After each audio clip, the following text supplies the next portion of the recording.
Well, the Integrity Sport and Recreation Commission is a new independent Crown entity that will be operational from 1 July in 2024, and it comes off the back of some, adverse experiences for people in the sport and recreation sector that prompted some reviews, and then the Integrity Working Group did some work around what should it look like for Aotearoa New Zealand, and out of that came the fact that that commission is coming along in January 24.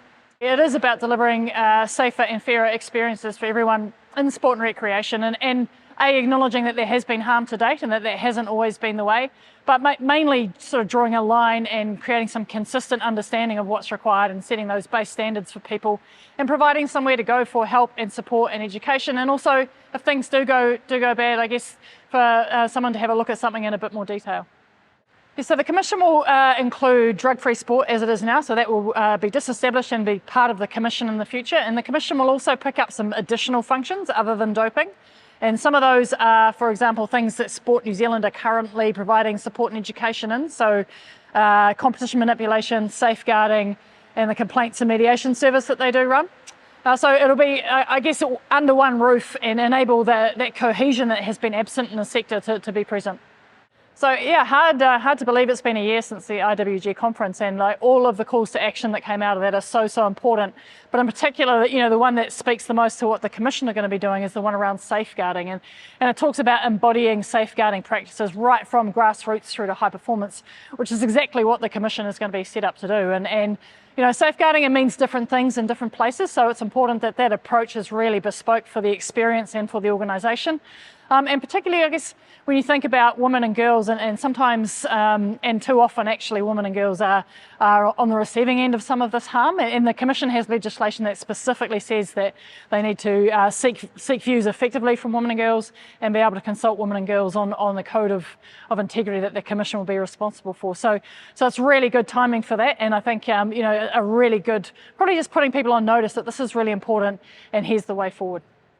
So the Code of Integrity for Sport and Recreation is basically a document that will set the basic minimum standards for sport and recreation organisations around policies and education they do have in place, processes around complaints, disciplinary panels. So basically, I guess the whole resolution spectrum, if you like, will be laid out in the code. And important that organisations they can see themselves in the code, and then we're consulting very, very widely on that. And part of that is thinking about some of those people who in our system and in our community who are more vulnerable. So specifically around disability, women and girls, some other cultural minorities. So making sure that it really applies to everyone. And it will be important because it is a voluntary code, and organisations don't have to sign up for it, but it will be important to get it right so that they can see the value that's immediately present in that, and how it can actually support and protect what they're trying to do and deliver, as well as, be that harder line when sort of further action is required.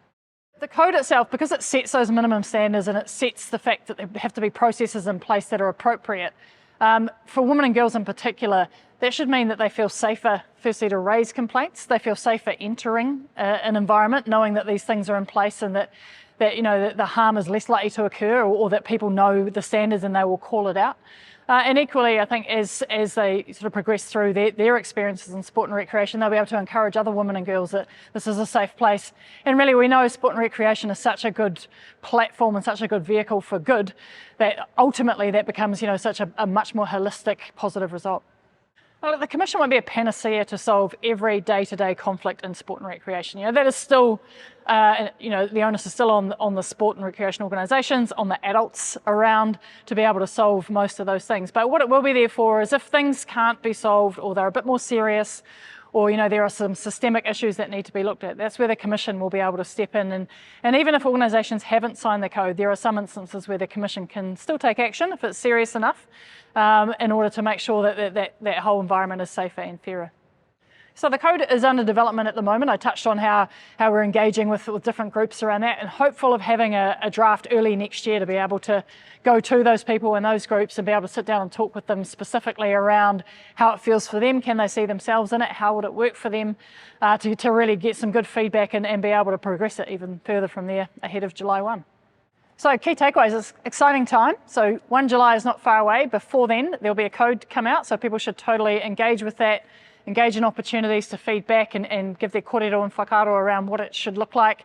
As we get closer to the Commission, there'll be sort of much more publicity and a campaign around that, and particularly understanding how drug-free sport will look in the future of the Commission. And then when the Commission comes, engage with that. There'll be education and support available. There'll be, I guess, support for organisations to understand what the code is and steps to adopt it. And then there'll always be an open door and an open avenue to give us feedback from there.